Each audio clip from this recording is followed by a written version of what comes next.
Welcome back to my channel. ఈరోజు ఏం జరగబోతుందో తెలుసుకుందామా? ఇంకా ఎపిసోడ్లోకి వెళ్ళిపోతే శ్రీధర్ ఇంకా జ్యోత్స్నని మీట్ అవుతాడు.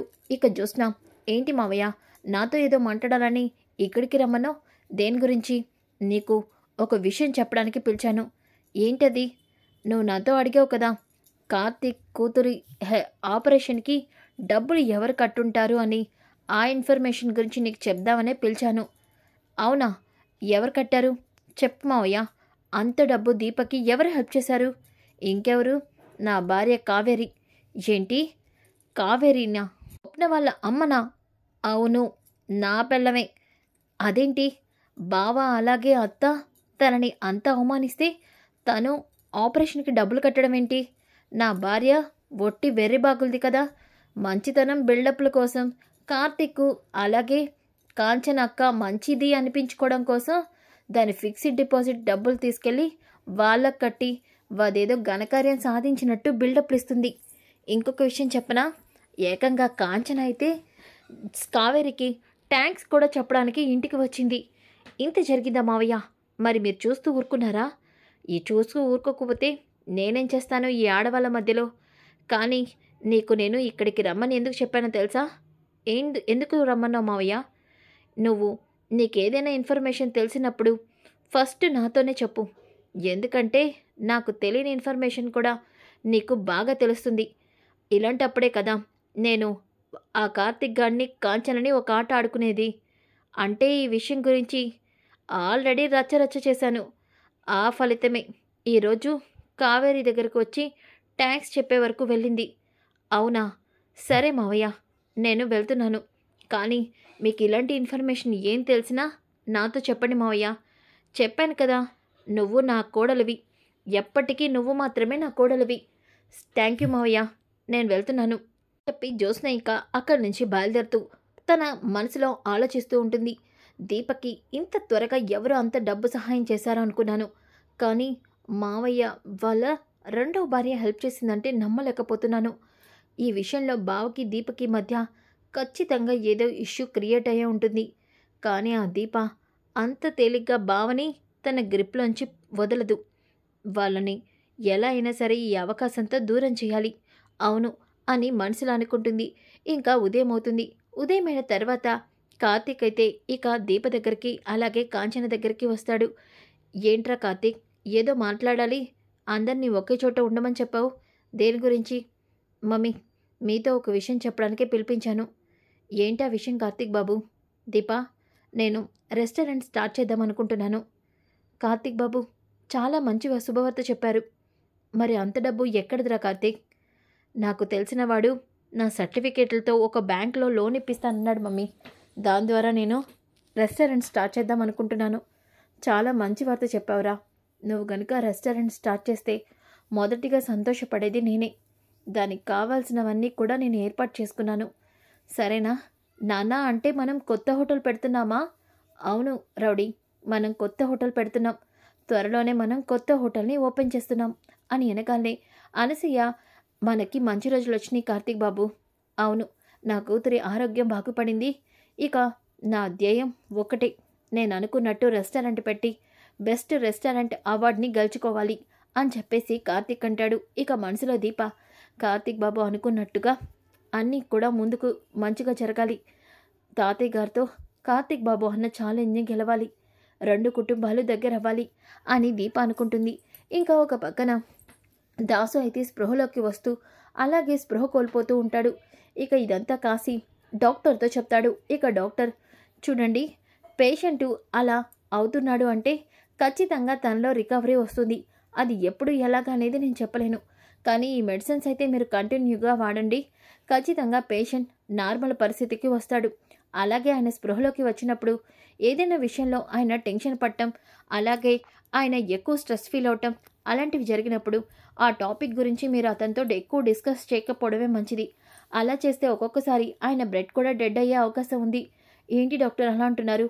అవును, ఎందుకంటే తలకి గట్టిగా గాయం తగిలింది కదా, అందువల్లే ఎక్కువ కలిగే విషయాలు చెప్పకూడదు అని చెప్పేసి డాక్టర్ అయితే అక్కడి నుంచి వెళ్ళిపోతాడు. ఇక స్వప్న అక్కడికి రాగానే కాశీ ఫీల్ అవుతూ ఉంటే, కాశీ ఎందుకు అలా ఉన్నావు? మావయ్య గారికి ఏమీ కాదు. అది కాదు తిల్లు, అసలు నాన్నని ఈ పరిస్థితికి ఎవరు తీసుకొచ్చారో తెలియటం లేదు. నాన్న స్పృహలోకి వచ్చాక నాన్నని ఎవరు ఇలా కొట్టారో వాళ్ళని తెలుసుకొని వాళ్ళని చంపేయాలన్నంత కోపం వస్తుంది. తిల్లు, ఏంటా మాటలు? అవును, నాన్న ఎప్పుడు ఎవరికీ అన్యాయం చేయలేదు. నాన్న ఏ రోజు ఒకరి గురించి తప్పుగా మాట్లాడింది కూడా లేదు. కానీ నాన్నని ఇలా కొట్టాలని ఎవరికి అనిపించింది అని బాధపడుతూ ఉంటాడు కాశీ. అప్పుడే దీప కూడా ఇంటికి వస్తుంది. ఇక స్వప్న ఏమో దీపం చూసి, దీప వదిన వస్తున్నట్టుంది, కాశీ ఏడవకు, దీప వదిన చూస్తే బాధపడుతుంది. సరే తిల్లు అంటూ కాశీ కళ్ళలో నీళ్ళు తెచ్చుకుంటూ ఇంకా బయటికి వస్తాడు. ఇక దీప అప్పుడే కాశీని అలాగే స్వప్నని చూస్తుంది. స్వప్న, కాశీ అలా ఉన్నారేంటి? ఈరోజు బాబాయ్ని హెల్త్ చెకప్కి తీసుకెళ్లారా? డాక్టర్ ఏమైనా చెప్పారా? అది కాదు దీపక్క అంటూ కాశీ ఎమోషనల్ అవుతూ ఉంటే, కాశీ చిన్నపిల్లలా ఏడుస్తావేంటి? బాబాయ్కి ఏమీ కాదు, బాబాయ్ చాలా మంచివారు, అలాంటి వారికి ఎప్పటికీ ఏమీ కాదు, నువ్వేమీ టెన్షన్ పడకు, త్వరలోనే బాబాయ్ ఎప్పటిలాగానే మనందరితో సంతోషంగా ఉంటారు. దీపక్క, నువ్వు చెప్తుంటే చాలా ఆనందంగా ఉంది. సరే, నీకోసం నేను అక్కకి కాఫీ పెట్టు, కాశీ పాలు లేవు, సరే నేను వెళ్ళి తీసుకొస్తాను అని చెప్పేసి కాశీ పాలు తీసుకురావడానికి వెళ్తాడు. ఇంతలోకి దీప, నేను వెళ్ళి బాబాయ్ని చూస్తాను. సరే వదినా, నేను వంట చేస్తున్నాను, పర్లేదు స్వప్న నువ్వు వెళ్ళు అని చెప్పేసి ఇక దీప అయితే లోపలికి వెళ్తుంది. ఇంతలోకి అప్పుడే దాసుని చూస్తుంది. బాబాయ్, మా కష్టాల్లో ఉన్నప్పుడు మీరే మాకు ఇల్లుని ఇప్పించారు, అలాగే మాకు బ్రతుకు తెరువు కోసం టిఫిన్ బండిని తీసుకొచ్చారు. మా ప్రతి కష్టంలోనూ మాకు వెనుకుండి మమ్మల్ని కంటికి రెప్పలా చూసుకున్నారు. మీకు ఇలా అవడం చూస్తుంటే చాలా బాధగా అనిపిస్తుంది. ఇంత మంచి మనిషిని ఎవరు ఇలా చేసుంటారు అని దీప అనుకుంటూ అక్కడే ఉన్న పేపర్ని చూస్తుంది. కూతురు వారసురాలు కొట్టారు, వదలను, అన్యాయం అని చెప్పి రాసి ఉంటుంది. అది చదివి దీప ఒక్కసారిగా షాక్ అయిపోతుంది. బాబాయ్ ఎందుకు ఇలా రాసుంటారు? అసలు దీని అర్థం ఏమై ఉంటుంది అని దీప ఆలోచిస్తూ ఇక జ్యోత్స్నని అనుమానంగా ఆలోచిస్తుంది. జ్యోత్స్నని చూస్తుంటే ఆ రోజు నాకు అనుమానంగా అనిపించింది.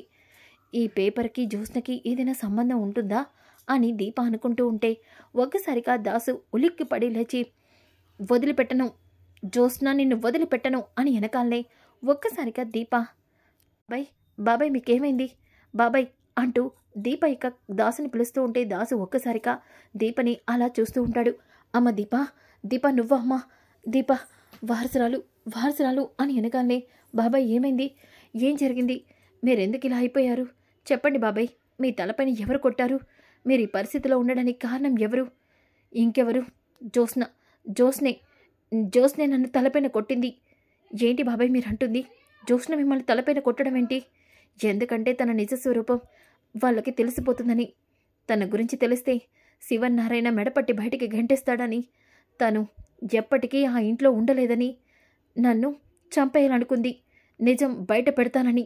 ఏం మాట్లాడుతున్నారు? మీరే నిజం బయట పెడతారు?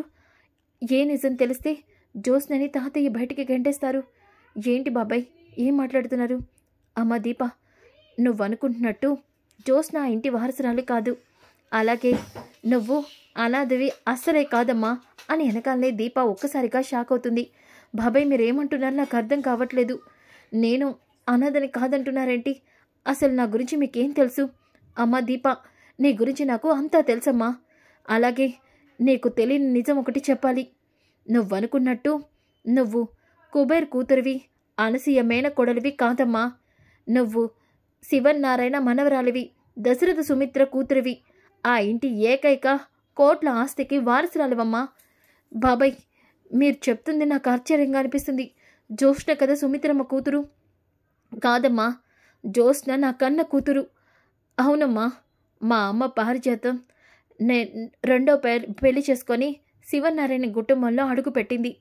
కానీ ఆ ఇంటి పని మనిషిని నేను ప్రేమించి మోసం చేశానని, ఆ రోజు పని మనిషినిచ్చి నాకు పెళ్లి చేశారని, ఆ కుటుంబం మీద పగ తీర్చుకోవడం కోసం మా అమ్మ సుమిత్ర వదినకి పుట్టిన కూతుర్ని చంపేయమని కబేళాకి ఇచ్చింది. అలాగే నా కూతుర్ని సుమిత్ర వదినకి కూతురని అందరినీ నమ్మించింది. కానీ ఆ విషయం నాకు తెలుసు. కానీ ఆ రోజు సుమిత్ర వదిన కూతుర్ని చంపకుండా కబేళా బస్టాండ్లో వదిలి వెళ్ళాడు. ఆ బిడ్డ ఎవరో కాదమ్మా, నువ్వే. ఆ రోజు కుబేర్ నిన్ను తీసుకెళ్ళి పెంచుకున్నాడు. ఈ విషయం నాకు ఈ మధ్యనే తెలిసిందమ్మా. కుబేర్ నీ కన్న తండ్రి కాదమ్మా. సుమిత్ర వదిన, దశరథన్నయ్య నీ కన్న తల్లిదండ్రులు. అలాగే శివన్నారాయణ నీ తాతమ్మ. ఆ యావదాస్తికి వారసురాలివి నువ్వే. అలాగే కాంచన కోరుకున్నట్టు తన మేనకోడల్ని, తన కోడకుల్ని చేసుకోవాలనుకుంది. అది నువ్వేనమ్మా అని అన్ని నిజాలు దాసు దీపతో చెప్తాడు. ఇక దీప ఆ మాటలన్నీ విని షాక్ అయిపోతుంది. ఇక బాబాయ్, మరి మీ తలకి ఈ నిజాలు ఎక్కడ నేను బయట పెడతానని జ్యోత్స్న నన్ను చంపాలనుకుంది. జ్యోత్స్నకు కూడా నువ్వే ఆ ఇంటి వారసురాలనివి తెలుసు. అందుకే ఎప్పటికీ ఆ నిజం తెలియకూడదని నన్ను చంపాలనుకుంది. జ్యోత్స్న అంటూ ఒక్కసారిగా దాసు స్పృహ కోల్పోతాడు. అప్పుడే స్వప్న, కాశీ ఇక లోపలికి వస్తారు. అక్క, నాన్నకి స్పృహ వచ్చినట్టుంది. అవును కాశీ, బాబాయ్కి స్పృహ వచ్చింది. అలాగే స్పృహ కోల్పోయారు. బాబాయ్ నీతో ఏమైనా మాట్లాడారా అని ఇక కాశీ అలాగే స్వప్న అడుగుతారు.